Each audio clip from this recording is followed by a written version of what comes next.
I never leak a thing. You're flat out lying. You're telling me you don't know what happened to this? You're tearing me apart. Wait.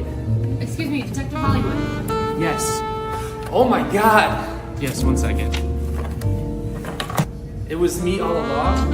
I know just the place I need to be.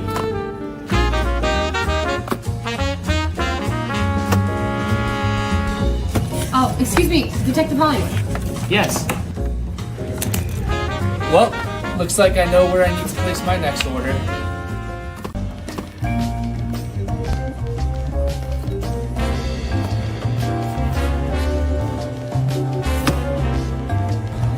Gone too soon.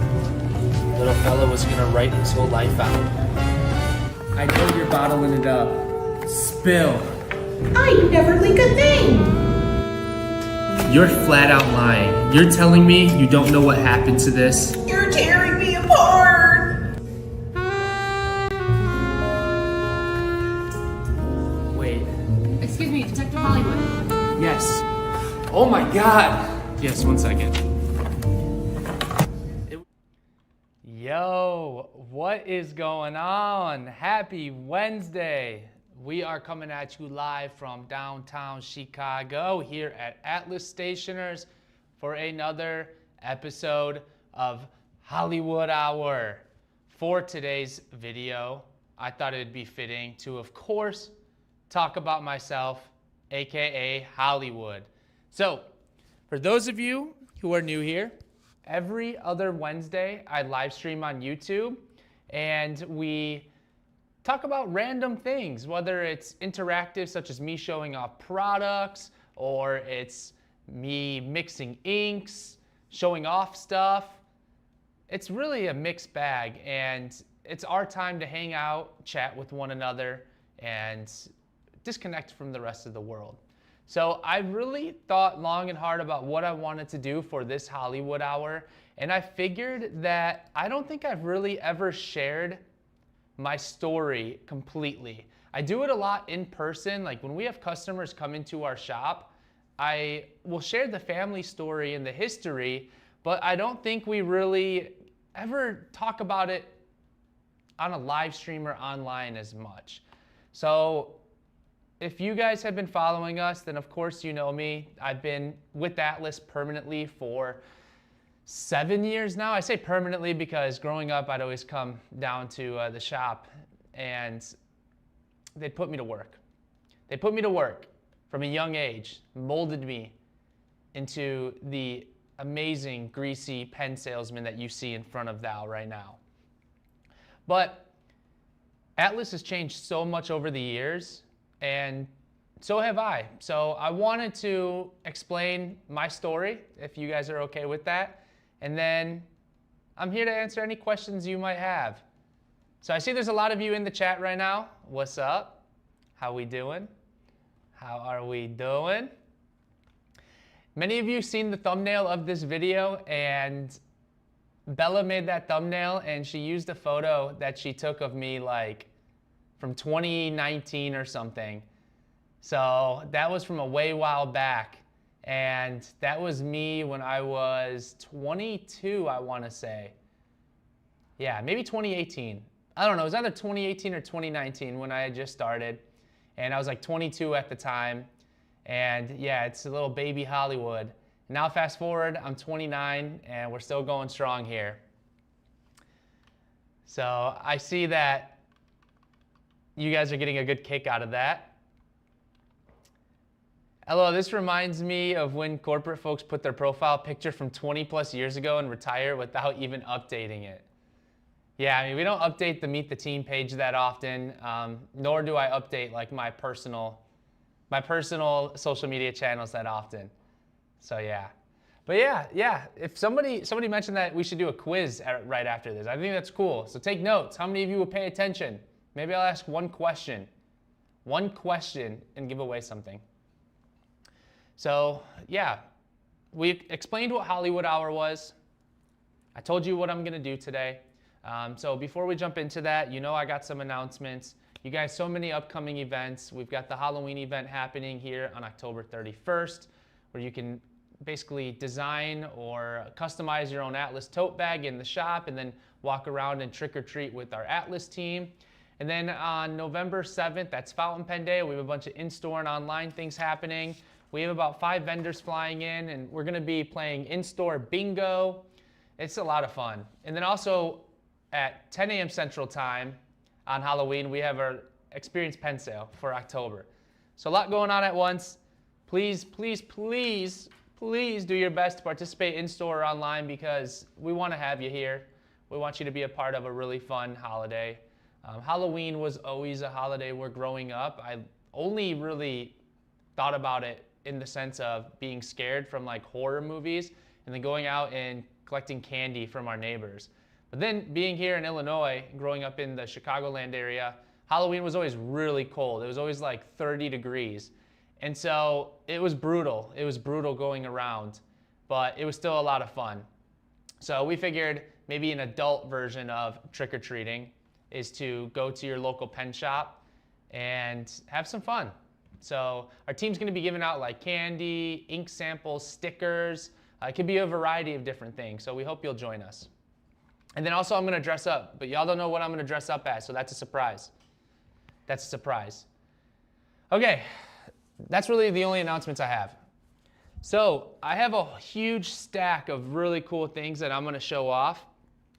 And most of the stuff will pertain to Atlas in general, and it'll give you like more of a family history side, and I can kind of give you my thoughts about some of these things and share some of my passions and things that I really enjoy about Atlas as well. We have 80 degrees here in Alabama. Wow, nice. Nice. All right, if you guys are ready, I think I'm gonna begin the story of Hollywood. And also, if I'm boring you, you let me know, by the way. I'm happy to change any direction. I do not have a script. I never have a script about anything. So of course I don't have a script about this, but how hard is it to tell your life story? Let me rephrase, how hard is it to tell your life story and be entertaining about it? So we'll see. All right, so growing up, you know, my family, I was born in Wicker Park, which is a neighborhood just a little bit northwest of where Atlas is. And then our family moved up north to the Gurnee area because we needed an extra room. So I'm the baby of the family. So I grew up in the Gurnee area, and then, which is a northern suburb, and then I didn't realize this at the time. I didn't realize this till maybe like 20 years into my life that my dad was commuting like an hour-long drive each way to come to Atlas. And then on Wednesday nights, he picked one day a week where he would stay super late till like 8 p.m. And he wouldn't get home till like 9 p.m., 10 p.m., whatever, and I'd already be in bed. But with the family business, you know, although we have an amazing team, which is fantastic, sometimes there's just work that has to be done and you just have to be the one to do it.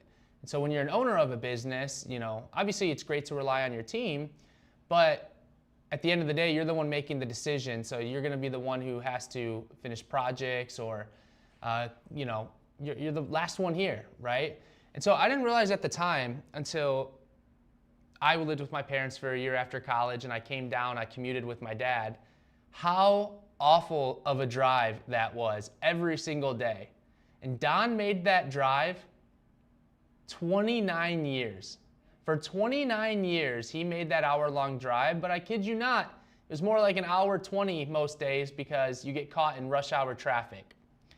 And when you're a kid, you know, you see your dad pull up. We grew up on a cul-de-sac, and we'd like be outside playing with the neighbors or playing like catch, like baseball with each other, my siblings, and we'd see him pull up.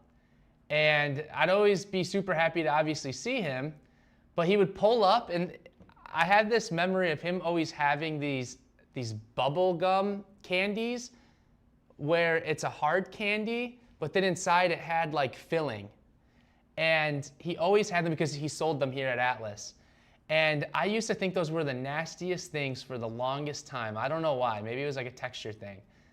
And then for the longest time, because one thing about our dad, he just retired a couple months ago, he was always on point with the products that were trending. So Atlas at one point has sold Pokemon cards, Yu-Gi-Oh cards, Webkins, Ty Beanie Babies, those silly animal bracelet bands. And it was really cool because on Fridays in particular, he would come home and give us a pack of either Pokemon cards or Yu-Gi-Oh cards. And when you're a kid and you're just getting into that stuff, it was like the greatest day ever. So first off, he always carried really cool stuff in the shop. But secondly, when you're a kid, you don't really think about what your parents are doing at work or their time commuting. You're just like, oh my gosh, like thank goodness, like dad's home from work. And so I never really understood what was truly going on at Atlas. And during my school breaks, I would come down and help out. You know, I would like put return address labels on envelopes and things like that. And we used to have these little punch cards where if you bought 10 greeting cards in the shop, you get the 11th one free. And I would just use a price gun and you know, price the products that we had. So they kept me busy, but the work that I was doing, although at the time was, you know, I'm sure not effective work because I was a kid, it felt like I was legit running the business. Like I felt my value to the business was so high. And I'm not sure if it was my parents just keeping me busy and, you know, trying to get me to have fun with it, but I recall just thinking I owned the place at like 7 years old or whatever. And even when I would come down to work to Atlas, I still didn't understand the magnitude of what the family business was doing, like what we were, right? Because again, it's just like, oh, this is my dad's work. So at that time, Atlas was just doing office supplies, and imagine just a warehouse style, like 5 or 6 straight aisles of products, just office supplies like stacked up. And if you needed a stapler, we had 20 different kinds of staplers. If you needed paper clips, we got the silver paper clips in 10 pack, 20 pack, 500 pack, 5,000 pack, and it was excessive. But then the fun stuff, and the reason why I would always enjoy coming down, is we also had a bunch of toys and like gift items. And so I would always get paid in like the toys. That was my pay. I'd get to pick out, you know, whatever I'd want, whether it's like Pokemon cards or Webkins. And so even back then, though, I again had no idea what Atlas truly meant to the community and how incredible it was at the time. Atlas, you know, was celebrating like 65 years of being in business. And shortly after that, my mom, Mama T, started working at Atlas. She was like an architect. Like she would work setting up offices. And so she was a really successful like furniture salesperson. And she eventually came and worked with my dad. And she's been here now, oh gosh, don't quote me on this, like, I don't know, probably like 15 plus years.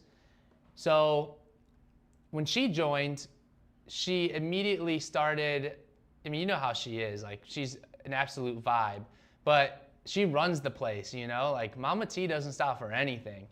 So she's a hustler. And at that time, we were doing free local deliveries if you were in the loop. So that was our big shtick, is that you can order from Atlas your office supplies. We'll get it the next day at the very latest if we don't have it, because we had an overnight delivery set up with our wholesaler that every single night we'd get an order in by like 4 p.m. Central Time, and then they would come and deliver it overnight. And then we would sort it and line up all the deliveries. There'd be like 30 deliveries each day. And then Mama T would map out the route she needs to go. And we just had mag liners. So she would constantly load these mag liners. And sometimes it'd be like 30 cases of copy paper. And those are like 50 pounds each. And then she would trek it like a mile southeast to go to that part of the loop. And that was a really expedited service at the time because you didn't really have Amazon or things like that. So a lot of people enjoyed working with us, and also because they had an ongoing relationship with Atlas. And so at that time, I started getting into like high school and stuff. So when I would come down to work then on my school breaks, the labor became a lot more physical because I was no longer just like putting address labels on envelopes. I was out there in the trenches making the deliveries. And I enjoyed it mostly, but there were some things I didn't enjoy. What I enjoyed the most about it is it really allowed me to learn about the city, how it's laid out, the buildings, which companies are in which buildings. It was cool seeing the architecture, like going into multi-million-dollar offices. So imagine like big, like executive law firms and companies, like multi-billion-dollar companies. That's who we serviced. And our lead competition was Staples, believe it or not. Now Staples bought out like all the dealers. So at that time, it was really fun because I had the opportunity to like meet the people who were ordering from Atlas, and I just remember everyone that we did business with like was always so excited to see the Atlas delivery person. And it was Mama T pretty much, me, and I know Brian actually did deliveries when he first started. And there was so much excitement when they would see us because Atlas has always been kind to everyone. And people just, like seeing Mama T just really brightened their days. And then when they would see me, I made the routes with my mom at first. She, of course, would embarrass me being my mom and like, oh, this is my baby boy. Still does that to this day. But to see people's faces light up and like, you know, we're working with like people in the mailroom, the purchaser. We'd see like sometimes the head attorney. And so we worked with so many different people, like different positions from different offices. And everyone just genuinely was like so happy to see Atlas, and that left an impression on me. And that's why now, fast forward to now, when I'm co-owning the business with Brian, that's what I strive to maintain, right? A service that makes a world of difference. And so, growing up, that left an impression. And then there are things that I like enjoyed but didn't enjoy. Hold on, I'm using my personal phone. Bella, if you see this, can you turn off my do not disturb? We gotta get Bella in here. And then there was things that I didn't necessarily enjoy. And the things that I didn't enjoy, for example, were making the deliveries during the brutal winters. Yeah, let's see if we can do it real quick. Perfect, good? Yeah, do not disturb on. Perfect. Round of applause for Bella, everyone. Round of applause for Bella. I'm using my personal phone because I had to switch it up. But yeah, so I did not enjoy making the deliveries during the winter. I did not enjoy going down to Lower Wacker. Lower Wacker is a maze. It's an absolute maze. And it was so confusing going down there. And I would say the other thing I didn't enjoy, honestly, just sitting in traffic. So I felt so bad because when I started coming down, so back in 2018 is when I graduated from Illinois State University with a degree. I graduated at the School of Business, so I studied business administration. So imagine just a mix of different business topics. Like I had to take accounting classes, managerial classes, sales classes, marketing. So just imagine a canopy with all that. And when I graduated in 2018, I went to live with my parents for a year back up in Gurnee. And so when I graduated from college, I did not think I was wanting to work at Atlas right away. I always had an interest in working in the family business. And keep in mind, it was way different in 2018. But I wasn't sure if I wanted to go get like outside experience and bring that to Atlas. But I always had an interest in working here. But what sealed the deal is, so I graduated on a Saturday, and my mom and dad were like, hey, if you want to work at Atlas, you can, but you got to start on Monday. So I literally started, I had like a one-day summer break, and then they immediately put me to work, and now they weren't able to get rid of me since. So in 2018 to like middle of 2019, I lived with my parents, and I rode with my dad pretty much every day, unless I wanted to go in early with my mom, because Mama T used to get up at like 4:30 and drive into work, And then she would leave by like 1. And that is way too early for me. I mean, think about it, I'm like a 22-year-old young adult. Like, I don't want to wake up at 4:30. Like, that's awful. But then again, it was nice not hitting traffic. And every time I would ride in with her, obviously I was keeping her company, she would take me to get McDonald's breakfast every single time. So that was the trade-off, is like, do I want to go ride in with her to get McDonald's breakfast? Or do I want to sleep in for like another 2 hours? Because then my dad would leave at like 6. And so most of the time I rode it with my dad, and I feel awful because I would sleep the entire way there and then the entire way back. Like I would, we would talk it up a little bit, but I was just like, oh my gosh, I gotta sleep. And then eventually it hit me, I was like, I'm not gonna have these car rides with my parents forever. So like maybe I should try to stay up and talk to them and keep them company. But unfortunately that mindset did not win against my needing of sleep. So you were going to bed at 4:30? No, I was waking up. I'll catch up on comments here shortly. If you guys have comments, please, I don't mind going back and answering them. So we would get in at like, we'd leave at 6, we'd get in at like 7, 15-ish. But keep in mind, Atlas for the longest time used to be open starting at 8:15. The hours used to be 8:15 to 4:15. Because the culture of downtown was way different and everything relied strictly on foot traffic. And so you'd want to catch the people before they get to work and then when they leave, or during the lunch rush. But then obviously things changed over time. Like once COVID hit, online shopping just absolutely blew up. And then there was not as much foot traffic because people weren't in the immediate area. Nowadays, foot traffic's back. Like we're popping off, which is super cool to see. Chicago is very active. And it's truly an unbelievable city. Chicago will always be special to us, and everyone should take time to visit the city. We've never had any issues. It's a really safe city, and it's been so kind to us, especially the community. We've been serving legit like 3 to 4 generations of Chicagoans, and it's just been special. It's been special. But you guys know I love Chicago. I'm obviously biased. So yeah, I would come in, and then I honestly would always spend too much money going out to eat like once or twice a week, because there was this lunch spot called Costa Vida.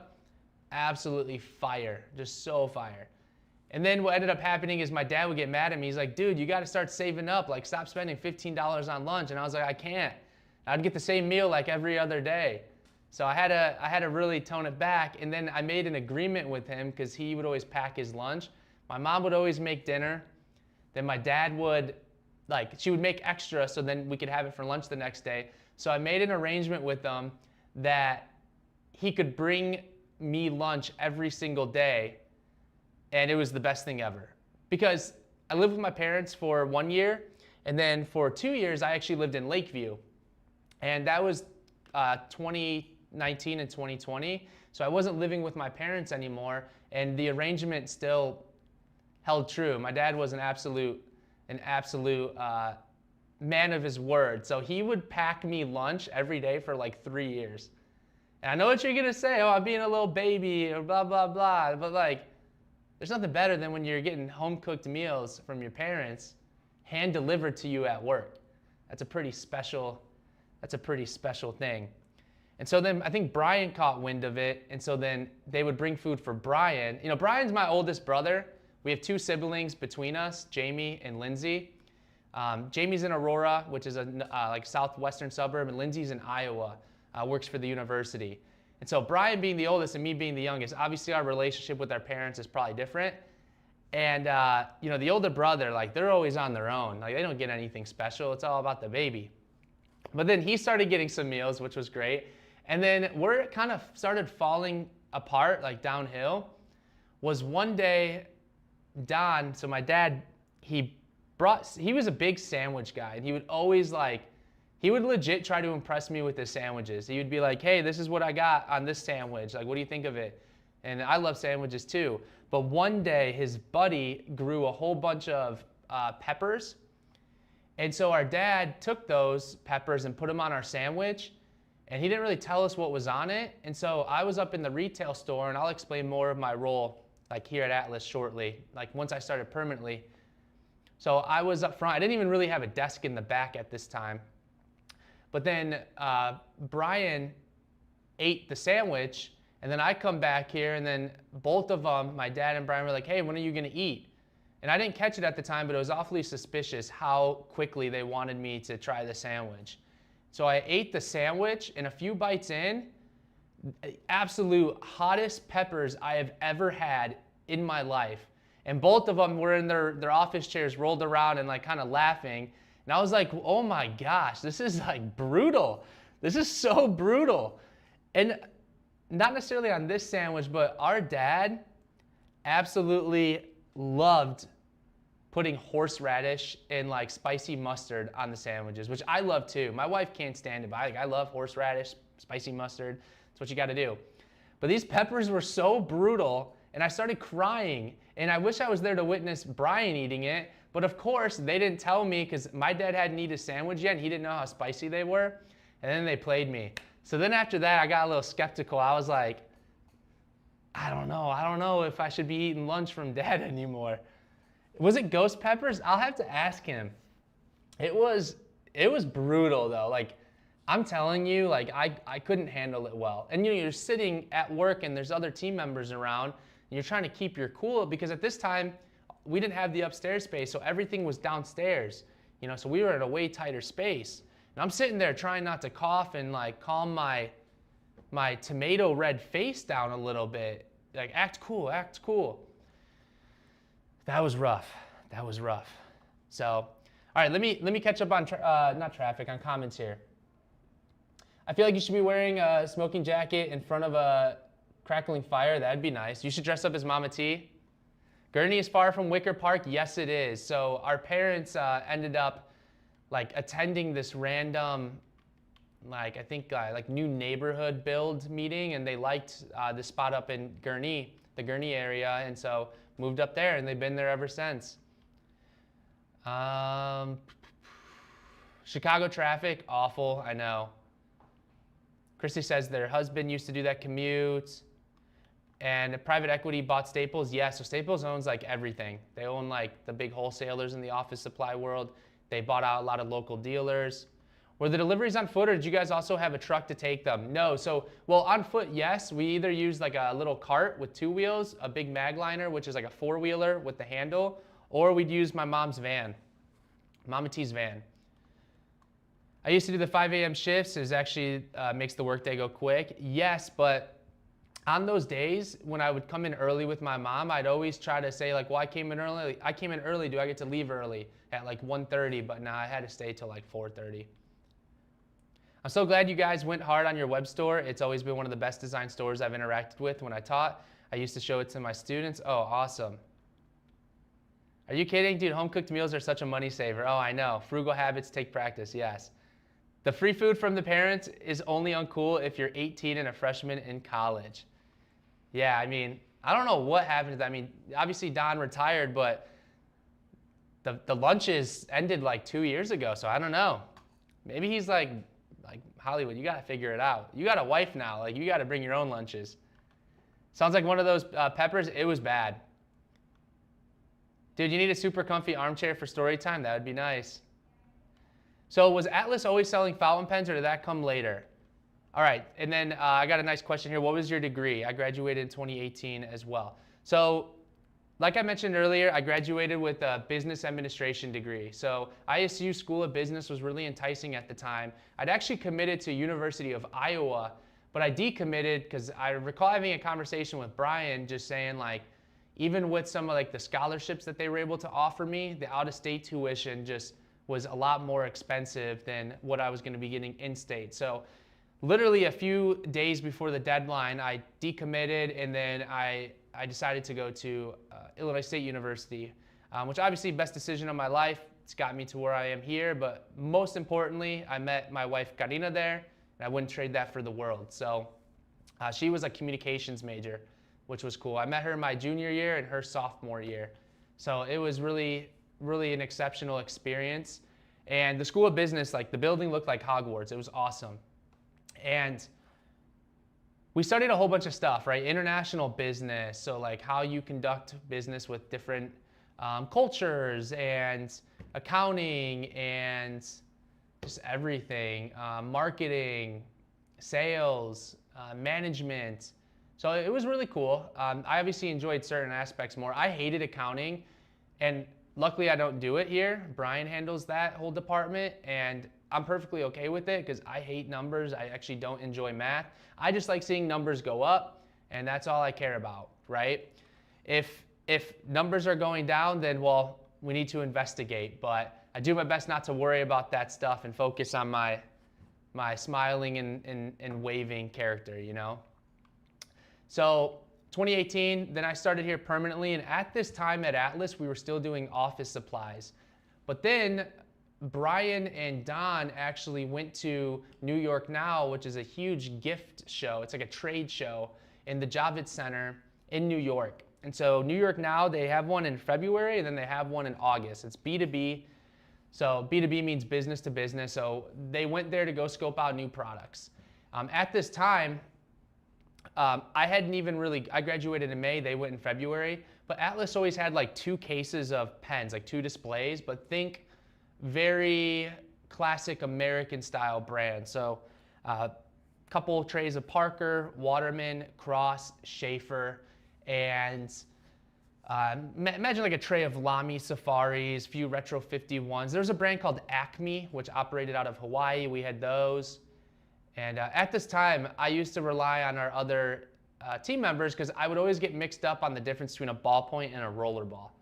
For like a year, I couldn't ever figure it out. And we virtually sold like no fountain pens during this time. We had our old website, which was, imagine more of a B2B website with 100,000 different products, because we had access to a wholesaler, and we could import all of their products that they carry onto our website. And then when somebody orders it, we put the order in with the wholesaler, they drop it off overnight, and then we deliver to our local clients.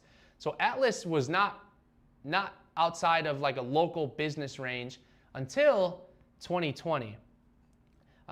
In 2020, that's when things really changed, because when Brian and Don came back from New York Now, they actually had met Ken Jones of Jaffa, and they're our biggest pen distributor. So they do Conklin, Monteverde, Diplomat, Peniter, Delta, and obviously we didn't know much about these brands at this time. Like, we'd heard of them. You know, when you're in like the office supply world, or you carry some fine writing instruments, like you hear certain brands, even if you don't know really what they are. And so they bought a whole bunch of stuff, and that big shipment arrived pretty much right when I graduated from college and joined in May. And so I was fortunate enough to actually take the lead in starting to sell pens rather than just the boring old office supplies. And that was really cool for me because I took more of a passion, obviously, selling something cool and collectible and more personal than just, okay, here's your exhibit tabs, you know, here's your, I don't know, here's your staples, right? And now in 2020, so Atlas started building out slowly that pen reputation, but we were pretty much in-store only. And then we started getting on the radar of other vendors. And keep in mind, for the majority of those vendors, we actually, let me back up. We became on the map a little bit. So people who knew Atlas, they knew us for the office supply world. And no one really knew us for pens at this time. And so when we were researching new brands, we had to reach out to those brands first. And then slowly the Atlas brand recognition kind of picked up more and more. And now like all the brands reach out to us, which is really cool. We still do our research and we still try to find awesome new products. But once you hit like a certain level or like a certain reputation level, it becomes easier because a lot more people are willing to work with you rather than feeling like they need to take a risk on you. Like, oh, should I open this account? You know, there's just a shop in Chicago, you know, et cetera. And so in 2019 is when we held our first takeover events, which were in-store events where a rep would fly out here for the day and they take over our shop.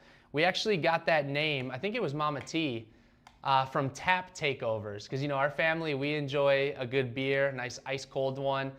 IPAs, craft beer. And so there was what's called tap takeovers, where they would bring out, the bars or the breweries would bring out a brewer or a beer maker, and then they would take over the tap for the day. And so we coined that for Penn, so funny enough. And then I remember a few of these takeovers, the shop was popping off, right? Which was really cool. And then I started the Instagram account, I think back in like 2018. And at this time, I'm sure Brian didn't trust me because, you know, I was a degenerate, a 22-year-old degenerate just out of college. And he would always have to approve the post or be the one to send it out.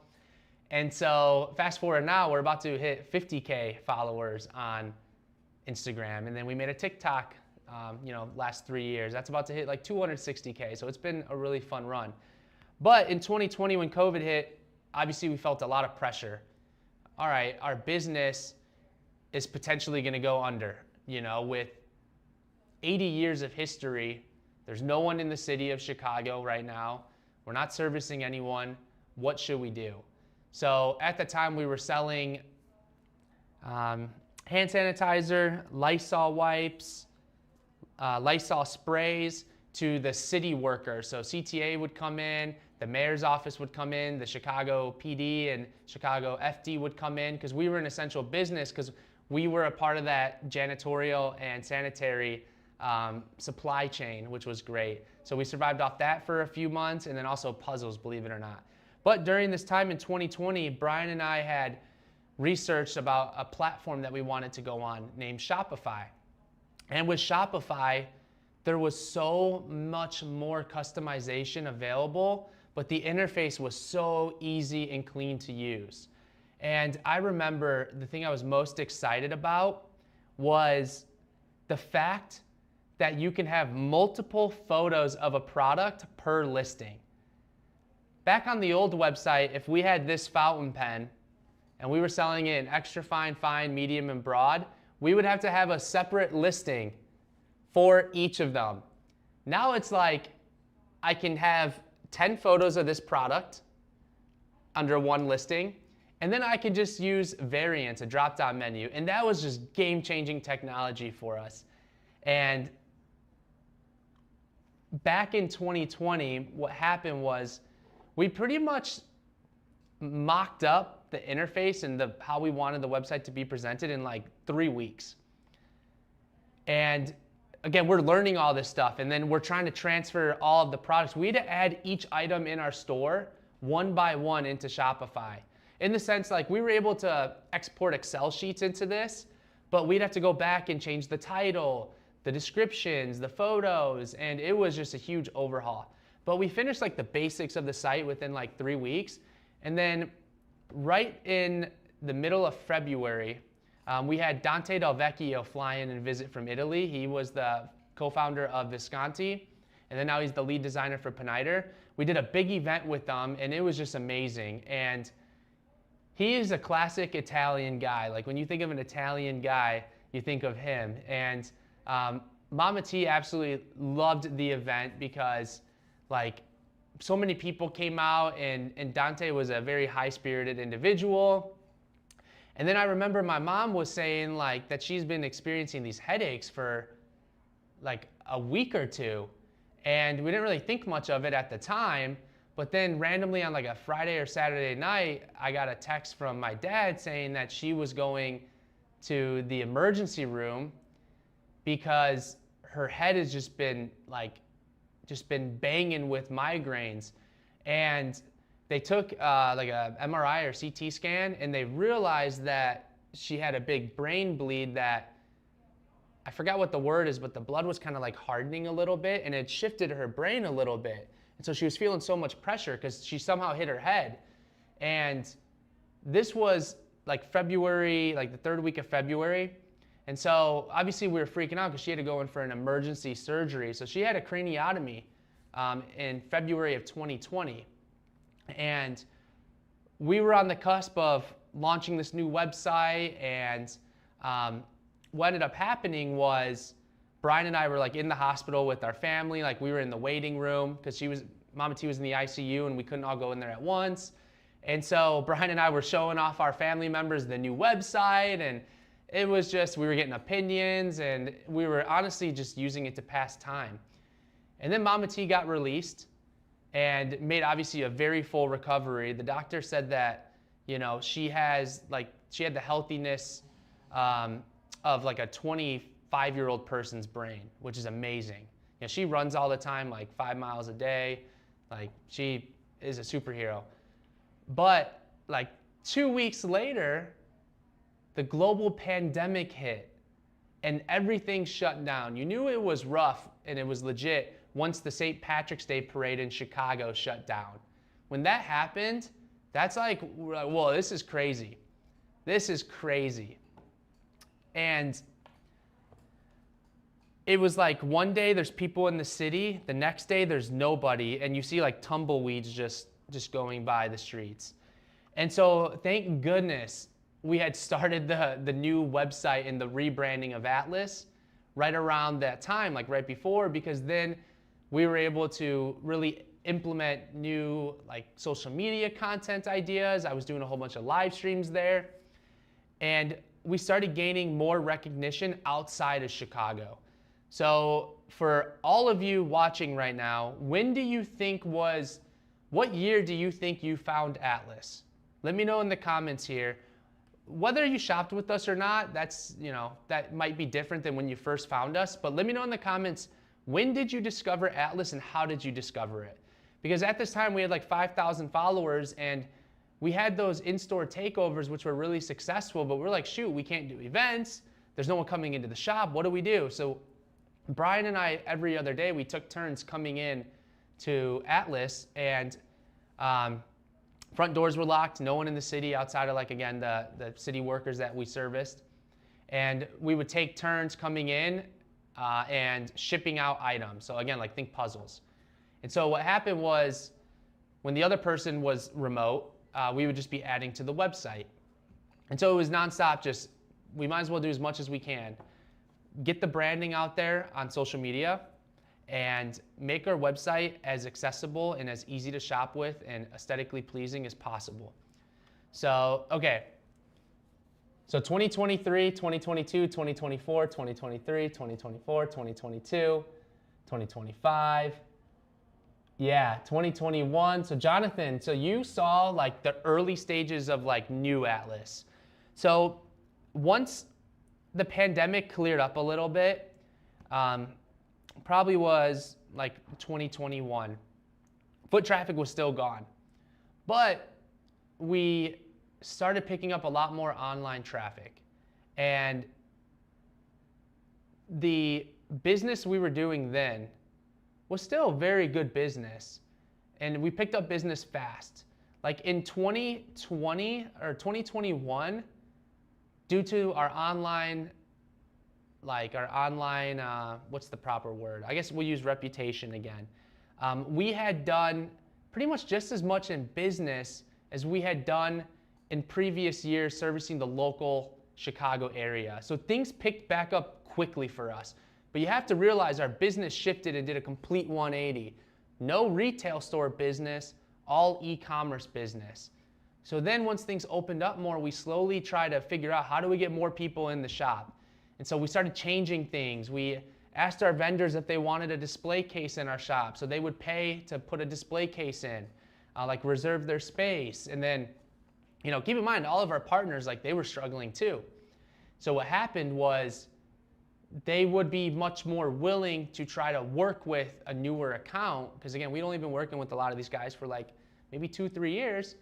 Because the one thing we had was a prime spot right here in downtown Chicago. When things opened back up, we were one of the few pen and stationery shops that had the history, the reputation, and the ability to house so many products.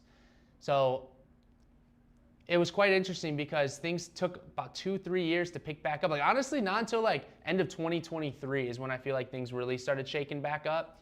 And then now things are, it's amazing how much we're back. But one thing we needed to do, it's like, holy cow, people on our website are buying a lot of pens. And at this time, we fought for business. Like I would be in the Instagram DMs, legit having like hour-long conversations with people. I'd FaceTime customers to shop. I would be really, I think we're still very generous people. I mean, that's what I think. I'm sure everyone thinks they're generous, but we would do a bunch of giveaways and Instagram live streams like trivia and flash sales. Like we had to get really creative with how to pick up more business because people were scared to buy during the pandemic. Obviously finances, it was scary, very scary times. We didn't know when we'd get out of the pandemic. But also we're a newer player in this space and we didn't have really much market share. So knowing all of this, we grinded. Like Brian and I were legit putting like 60-hour work weeks. Like it was crazy. And then in like 2021 or 2022, we opened on Saturdays for the first time. And so I was doing 6 days a week here in the shop. It was only like me, Mama T, and like one employee, one team member, holding down the whole retail store. I was doing 6 days a week plus like after work and on Sundays. The good news is I didn't live with my wife yet, so I didn't really have anything else going on. It was either like play video games or grind. And so we were legit like hustling a lot. During 2020, I mean, even till now, obviously we grind, but like from 2020 to 2022 was such a pivotal like couple years. And you saw a lot of businesses struggle and go under, or they lost their momentum and they still haven't got it back. Even outside of our space, like not just our space, like just in general, right? How many businesses closed down? How many local businesses closed down? Which that's the saddest part is local family-run businesses. When they go under, it's literally the saddest thing ever.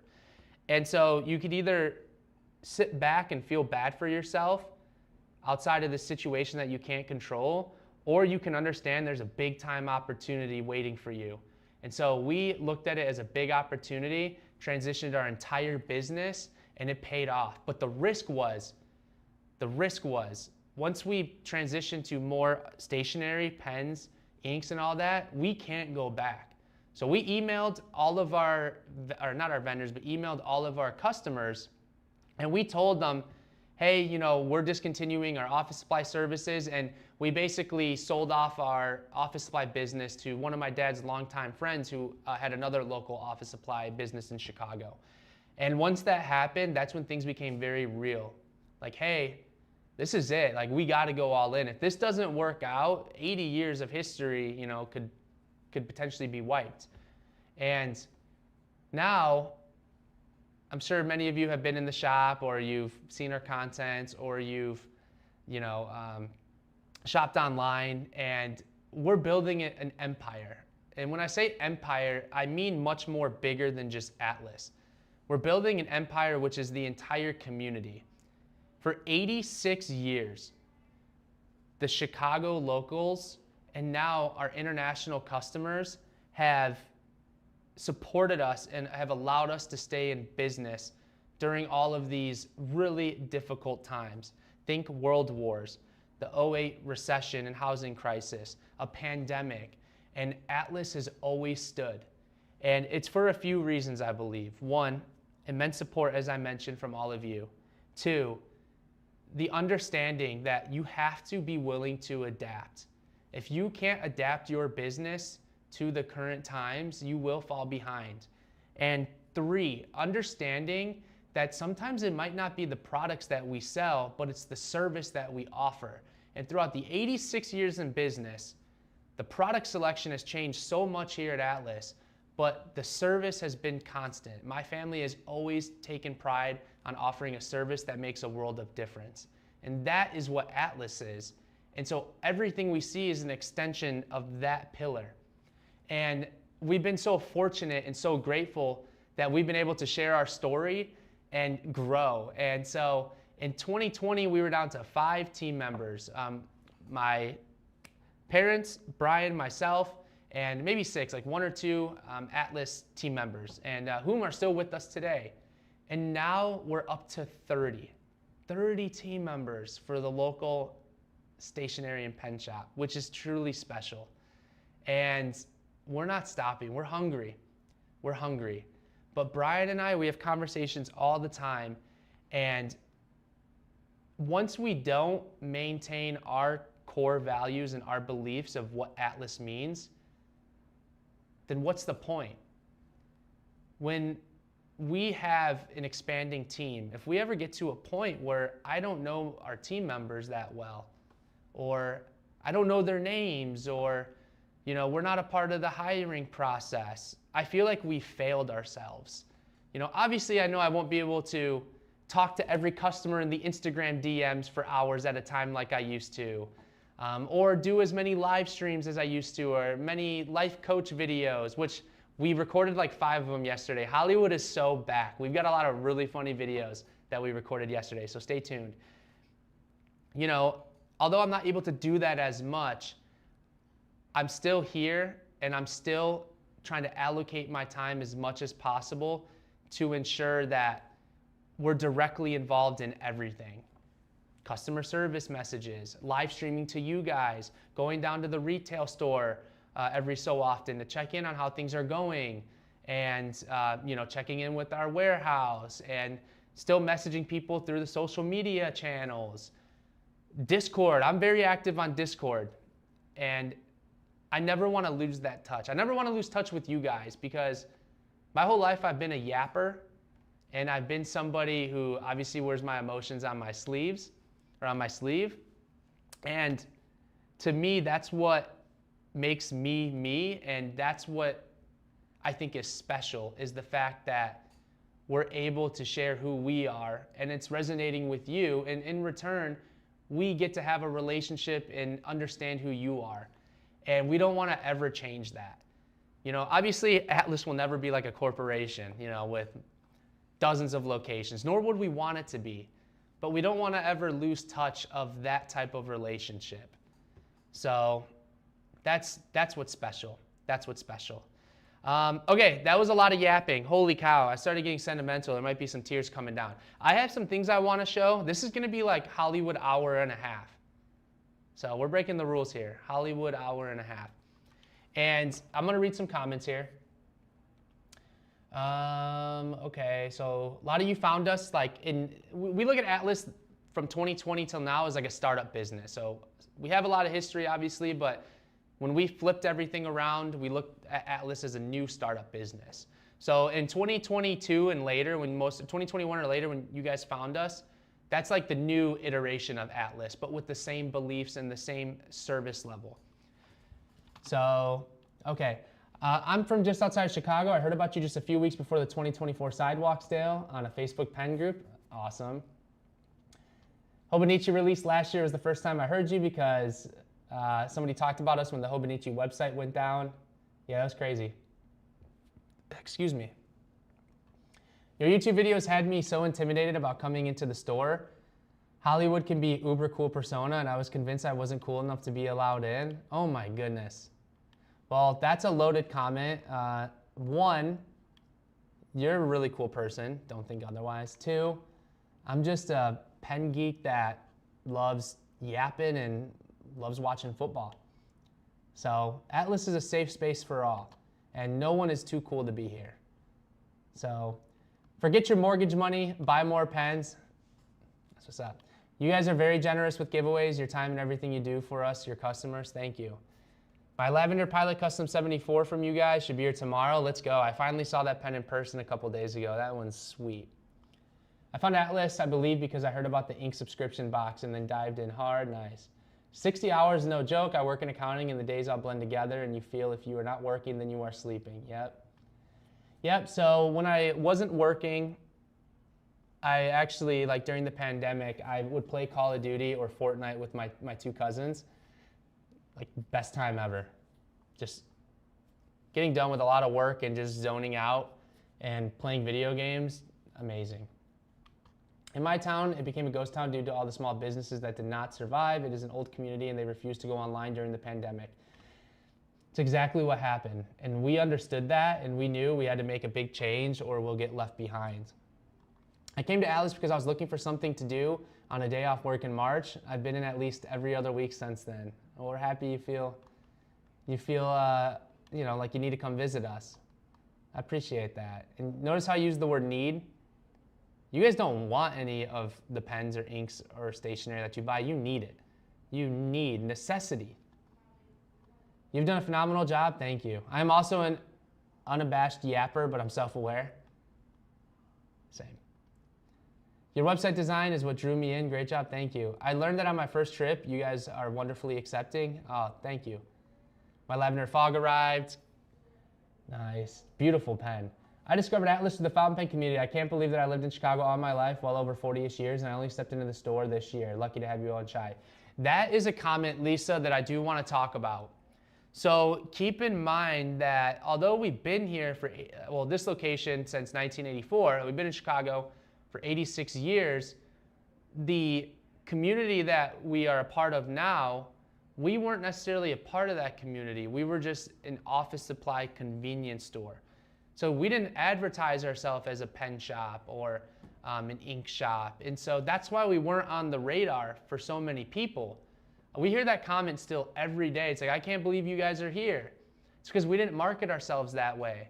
So although we were here physically, we weren't actually in like that pen space, if you will. So that comment is very valid. And now I think it's cool to say that if you're a part of the hobby, there's a good chance that you know about Atlas Stationers, and we really cherish that. Oh Lord, playing COD with Hollywood would be something. Hey, we were a good trio. We would do like the battle royales. I was looking for a new fountain pen vendor store and gave you a blind shot, and the level of customer service was amazing, and you won me over from the first order. That's really cool to hear. Thank you for your support. I want to use shimmer inks, but I heard it gets the nib clogged. I never had a pen before, so any help would be great.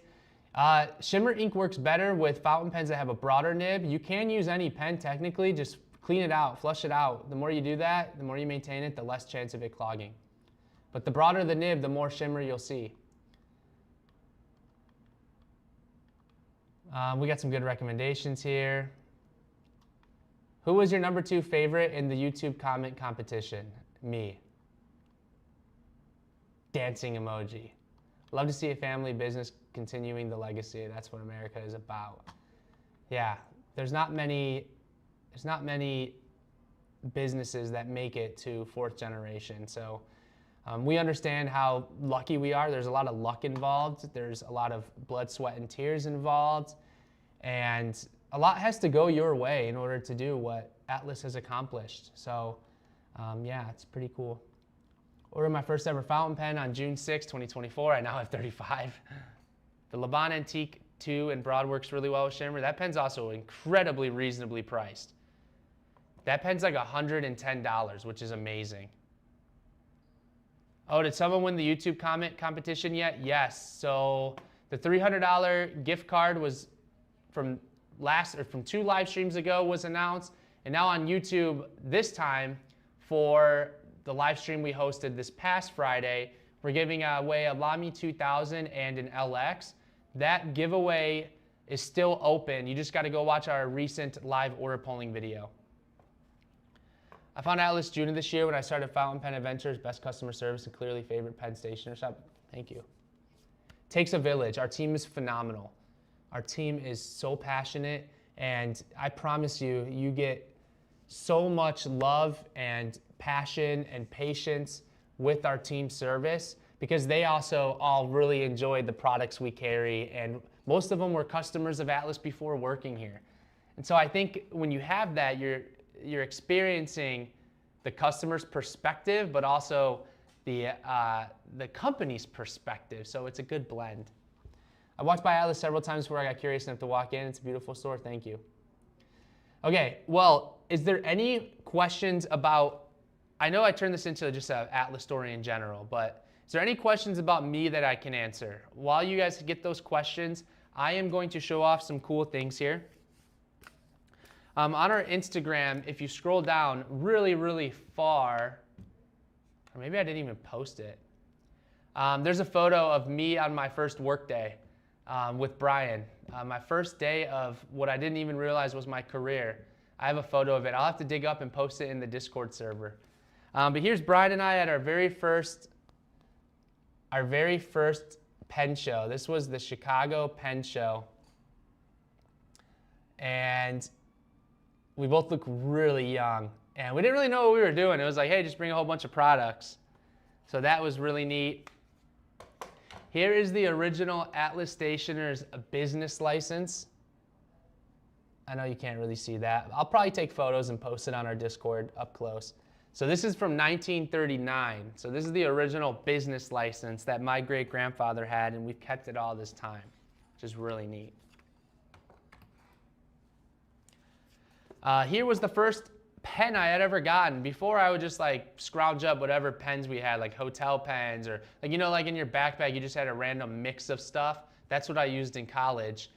Before growing up, I used to have the sickest stationery, like in school supplies.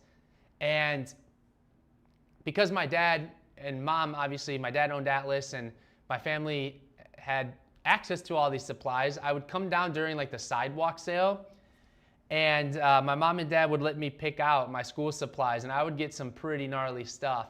And I remember that I would always treat my school supplies with respect, because anytime that like I would like drop something, or if I had to use the pink eraser or that art eraser, the gum eraser, or that white eraser, I would always think of my dad and feel really bad, like I was letting him down, that I was ruining the office supply that he got me.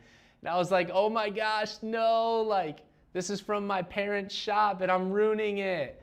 You know, then eventually I grew up like understanding like it's okay. You can always get another pencil. You know, and when the class would require like a 24 pack of crayons, I'd have a 96 pack, you know, think stuff like that. Like I was balling. But anyway, so my first fountain pen was gifted to me by Brian after my graduation. We went and had Buffalo Wild Wings after my graduation in Normal, Illinois. And he had gifted me this this Cross Peerless. This titanium on titanium, an absolute baller pen. It was like a $500 pen. And outside of it being like legit the nicest pen I've obviously ever seen, like this is a sick pen, I had no idea how to use a fountain pen. Like I had sold them, like very few. We mostly had ballpoints and rollerballs, so we didn't have many fountain pens when I would come down during school breaks. But then the first ink I got was like Jacques Urban, like that brown anniversary ink. So I was like, yo, this thing's so tight. And I took care of it ever since, outside of a few occasions where I left that shimmer ink inside this pen for like a year on twice I did that, because I just would put it on my desk, or I left the shimmer ink in it, and I was so worried, because after learning about pen maintenance, you know, you learn stuff as you go, and you start realizing like how to take care of things, or when customers would come in, like customers were teaching me things, and I would be like, I'm gonna save that. I'm gonna save what you just told me, and I'm gonna apply it to the next person. Like I remember one time someone told me like, yo, you guys should look at this line called Pelican. I'm like, Pelican? Like, okay, let me write that down. Is it P-E-L-I-C-A-N? They're like, no, it's with a K. I remember somebody was like, yo, you ever heard of Sailor? Like, I didn't know any of this stuff. So that was really cool. But this pen's sick. So my Cross Peerless was my first pen. Okay, we got some great questions. How much of Atlas's business comes from e-commerce versus retail? Our retail store has absolutely blown up this year. The retail team has grown. We have on average like 10 team members in the shop now every day. So we've been very grateful that we're getting a lot of people coming into the shop, and our e-commerce has blown up as well. Usually the e-commerce the last few years was scaling at a quicker rate, but this year the retail store it went crazy. But all things considered, I'd say e-commerce still probably like 75% overall business, and retail store is like 25%. Reason why I think it's skewed so much is because obviously our e-commerce, our website's open 24 hours a day. But both of them have been experiencing substantial growth, and we've been really happy and grateful for that. Are you from Chicago? I walked by, are you from, wait, sorry. Sometimes I swear these comments, like I see them in order and then I look back and they're switched up. Are you from Chicago? Yes, born in Wicker Park, but I grew up in like Lake Villa, unincorporated, so Gurnee. If you're not a part of our Discord, please join. The link is in the bio. Yes, Discord is an amazing place. We're up to about 3,700 members. Lucas and Tanya are both incredible moderators and big contributors to the Atlas community. So Please join. You'll really enjoy it. We talk about, obviously, things that are happening here in the pen world, what's happening around the shop, but it's also just a lot of fun. A lot of just casual talking. Love it, piece of history. Yeah, this stuff was cool that we showed off.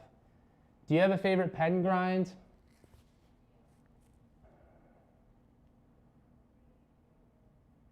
I don't know. I like really juicy stuff. I would say, I don't know. That's a good question. I'm not really into the finer grinds, to be honest. I would say like an Architect, or maybe like a cursive italic. One nib I really like is the Platinum Coarse nib. It's like their version of a double broad. I just like really juicy pens. That's why I like the Pelicans, the M800s. This Cross is a really smooth pen nib. So yeah. Oh man, that's similar to why I never used the fountain pen my dad gave me in my adulthood. Oh, you were worried about like ruining it? Where was the store originally located? What address? I think it was 225 West Wacker. It was 1 block north of us and 2 blocks. It was on Wacker and LaSalle, the corner there. So 1 block north, 2 blocks east. And then in 1983, our dad graduated from college, and the lease at the time in that building expired. I don't know if they were doing building renovations or whatnot, but my grandfather was actually planning on potentially closing the business until our dad pitched, like, hey, give me a shot. Let me go find a building and I'll move the shop over there and let me run it. And what do you know? He picked a building that eventually got landmarked and like matches the Atlas style perfectly. I don't know if Brian's watching this. I'm not sure if he is, but let me see. Let me look it up. Maybe it's on Google. I want to say like 225 West Wacker.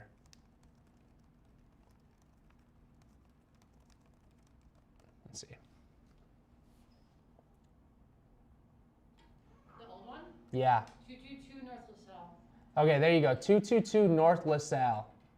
So it was on the corner of LaSalle and Wacker, and it had a LaSalle address. But I think it faced Wacker, though. I think it faced Wacker. Yeah, so it literally like just 1 block north, 2 blocks east. He had the good box of crayons with the sharpener built in. You know I did, of course. I wish Cross still made those. I know, the Peerless. The Peerless was such a sick model. School supply season was always my favorite. It was cool, getting all those neat supplies. I never wanted to use them because who wants to do homework and school stuff, but it was cool having the top of the line stuff. Shopping with Atlas feels like I'm shopping local, even though I'm like 700 miles away. The Atlas vibe is a positive one. Thank you. Thank you. Makes sense, e-commerce usually is the dominant part of the business. Yes, yes. E-commerce side also supplies those of us in the fountain pen deserts. Yeah, so I mean, think about how much more of a customer pool we're able to tap into outside of Chicago versus people who are physically in Chicago at the time of their visit. Bears are 3-2. How are you feeling going into week 7? They're going to smoke the Saints. That game was obviously electrifying. As a Bears fan, so they won off a last-second field goal. When they get into those situations where they have a chance to win, they usually lose. So you don't really have much confidence when they're in those games, those tight games, but they won. And the kicker that kicked the field goal was their backup kicker that they called up that day. A 3rd-round draft pick that got cut from San Francisco, he was only with them for a year, or for 2 years, 3 years, was wildly inaccurate. And it was pouring out in Washington, and he came in and won them the game. Electric. Just solely electric. 222 North LaSalle, there you go. Not many cities have brick and mortar stores with the pen presence Atlas does. Most of the ones I find that sell pens at all are 90% art supplies. Excuse me, yeah. That's how it is. There's a lot of shops that will have 1 case of stuff, but keep in mind, in the area that we're in, I guess this goes for any retail area. When COVID hit, so many businesses shut down, and a lot of businesses are probably still reluctant to have a brick and mortar store. Why would you when you can go get a warehouse out in the suburb for a lot cheaper and just cater to online people, right? Like it's easier. Running the retail store and the e-commerce platform is a very challenging thing, but we've learned so much, and we continue to learn, and we figure out what works and what doesn't work. And one thing Atlas has always done is tried new things. And so we found a good balance on how to make sure both sides of the business are up and running at full capacity, which has been cool. Keep in mind though, in the pen world, there's not many opportunities for vendors to find new big accounts. You know, as we mentioned earlier, there's obviously a lot of small stationery shops that might have a pen counter or two, but think about finding the prospect of a company that A, has a large retail shop, retail space, and B, has the capital to be able to supply and inventory literally all of these expensive pens. Those are two expensive things that I think might be contributors as to why we don't see more pen shops open, if that makes sense. You know, on any given day, you got to think about like any new release. Let's say it's a new pen and it sells for a few $100s, and we bring in, I don't know, 30 of them. You know, we bring in different amounts of units per different releases, different price points. But let's just say it's $200 and you bring in, I don't know, 30 of them. You have to outlay that capital, once the invoice is due. And if you don't have the sales to be able to get that money back to pay off the invoice, you get stuck in a position. So think about it that way. Like, it is really challenging to acquire a massive amount of inventory in the pen world. I'm sure like jewelry is the same thing, right? Look at it like that. And what we've learned is people have completely different preferences in their pens, inks, and stationery. So it's not like one size fits all. Now, I will say there are brands like, let's say, Pilot. Like, Pilot covers a huge range of customers. So that's great to get started with, because you know that there's many different price points and different types of pens that can be preferred by many customers. But once you get into more unique lines, it's more challenging to stock, because you have to make sure you're maintaining a sales cycle. And so that is what's really challenging for, I imagine, people who maybe want to open up shops, or just that have the capital to have an inventory, a catalog that is appealing to you as a customer is really challenging. Because if you go shop on a website, now I know none of you shop on any other website outside of Atlas Stationers, right? But if you go shop on another website and they don't have what you're looking for, you're just going to go to the next shop that you like. So I think it's really hard to establish a foundation in a space like this, simply just because of the inventory demands. Love the option of ordering online and picking up at the store. Me too. I found you through YouTube's About Stationery Fest. I've got to say, the 3 orders I've placed since have been the easiest, and the shipping is like grease lightning. Our team in the warehouse works really fast. You should see downtown San Francisco. COVID hit businesses hard. We also just recently lost our Lamy flagship store. Oh my goodness. I visited the Lamy flagship store in New York. That was a cool shop. So, completely off topic, but we just surprisingly received a huge order of Love and Trip from Travelers. Had no clue it was coming. That's from the boss man. So we had a lot of people asking when that shipment will be in. It is now in. Go to our website. Well, I don't know if it's received in, but go to our website after the live stream. Don't go now. I got 10 more minutes with y'all. Okay, so a few other things I want to show.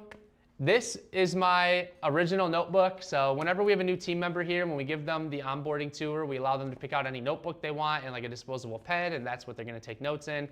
Mine is this cool Rhodia book, and I just had a whole bunch of just training sessions and like early on conversations. This was from like 2018, like I took business classes, or I'm trying to read what this is, like ranking contents for Google. Loaded costs by customer and salesperson, learning about different possible business partners and brainstorming new initiatives around the shop, e-commerce design,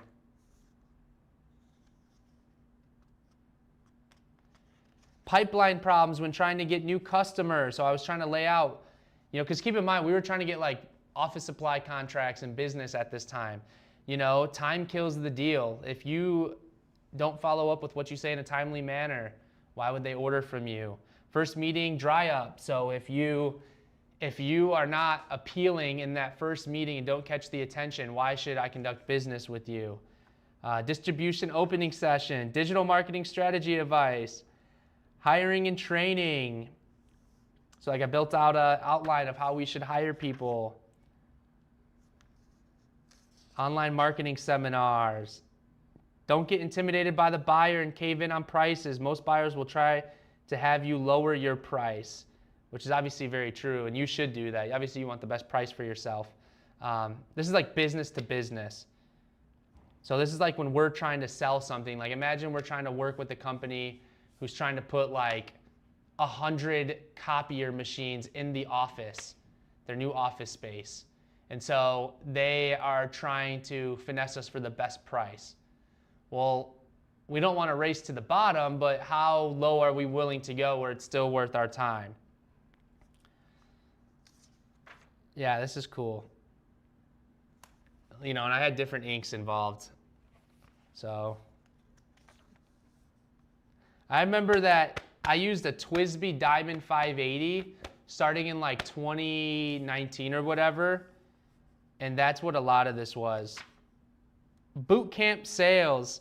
So on October, oh my gosh, no freaking way.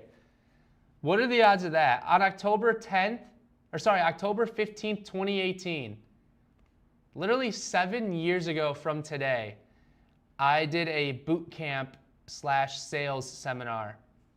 5 stages of the sales cycle: prospecting, convincing, the first few orders, the good times, the downhill stage. So look at this. Oh, you can't see. Isn't that crazy? So that's crazy. Nowadays, like when I built out all the procedures, me, Mama T, and Brian, we all like built out the procedures. Like we typed everything now.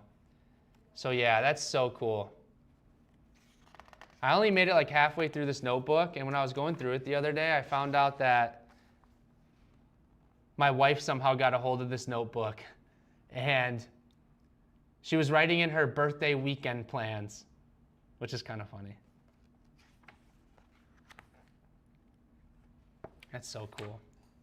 In this page, I can't show you it because it's got a lot of my passwords, but I was always worried that the first page I started in a new notebook, if it didn't like look to my standards, I would tape it to the front cover page and have a new first page. So this one I did that too.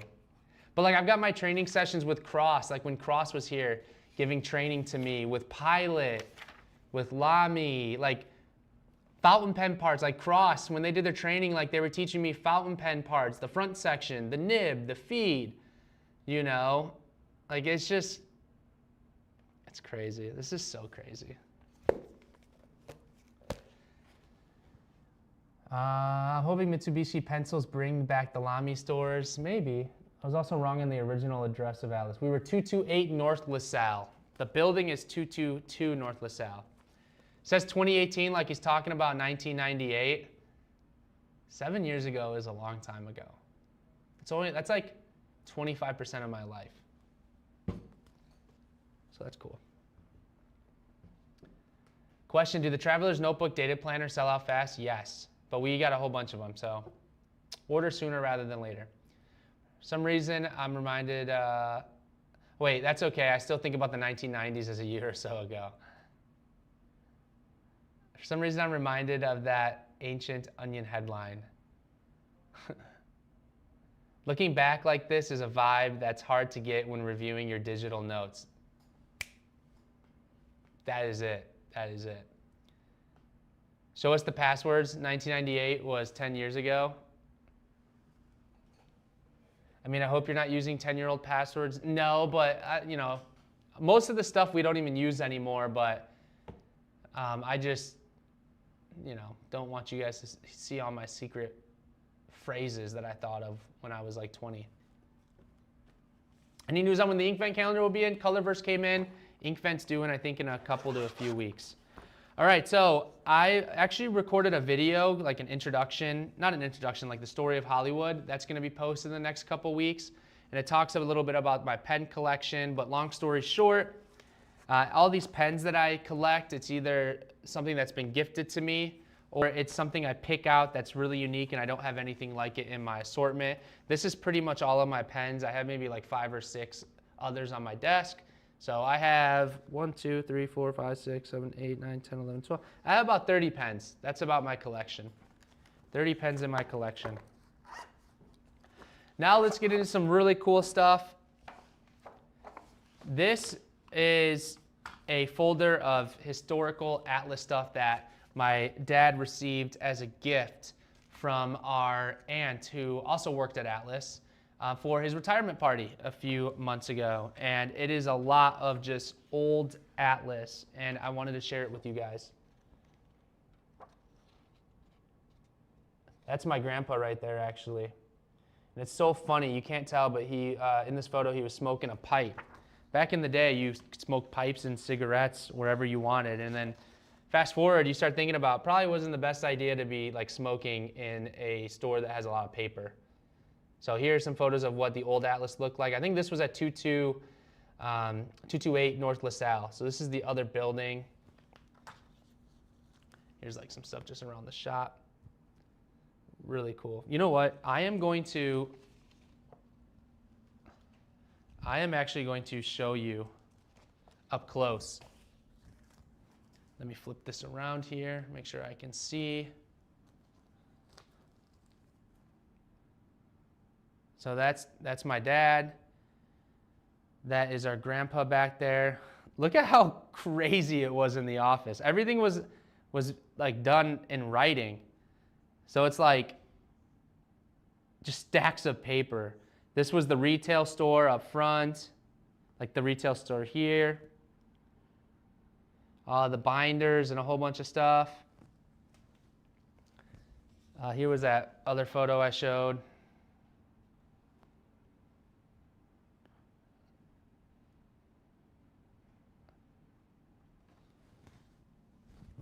This one's such a cool shot. It was from the outside.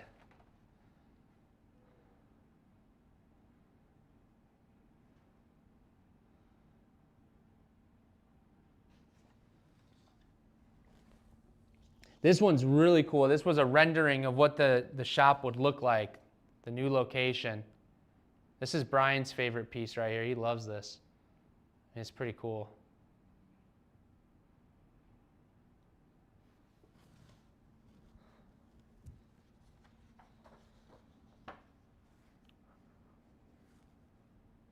Very cool. Very cool. Let me see what else. Here's the outside of our storefront on 228 LaSalle. Let me see what else. These are just other photos. I'm just going to show you a few, and then we're going to log off here and call it a day. So we have just binderfuls. We have so much archived, which is so cool. Like this was the back warehouse. Hold on, let me get that.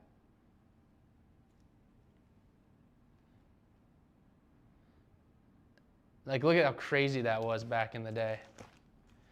Here's what the store looked like. I'm sure some of these photos are dated. Obviously it looks a lot different. We're in the same space. This is the same space that we're in now. Yeah, so many greeting cards. Holy cow.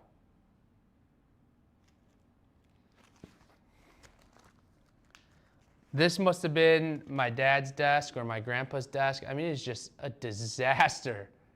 Holy cow. My desk has like nothing on it because I am I am very much so like OCD. All right, let's see what's in this one. Grand reopening. The original Atlas story here, my dad must have typed that out, which is really cool. So yeah, we've got so much cool stuff. So really cool.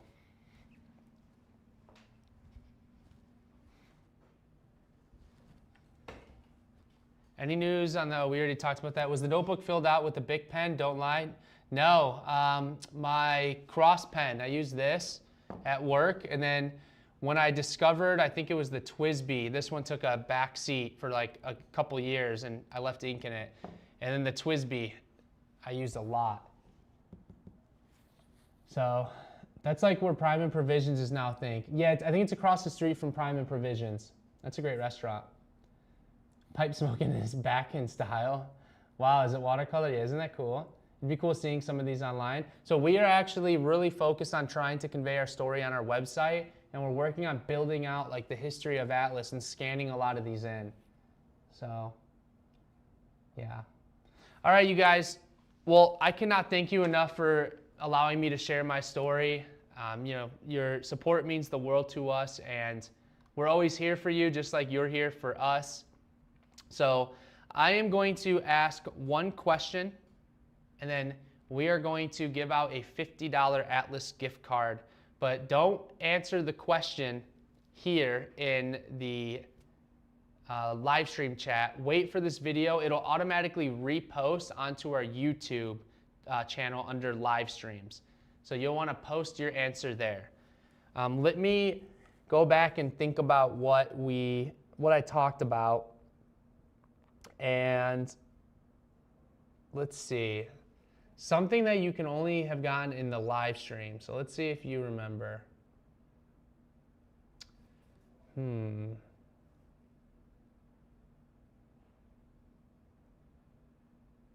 Okay. All right, I've got it.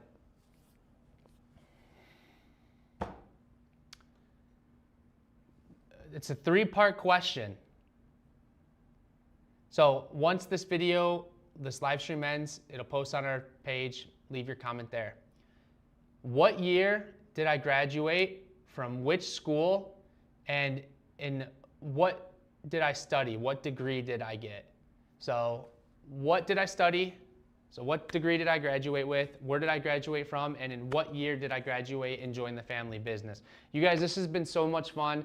Stay tuned for Friday's live stream. We're going to be doing a live order polling in the shop, which we're really excited for. Y'all know the drill. Stay smooth. Peace.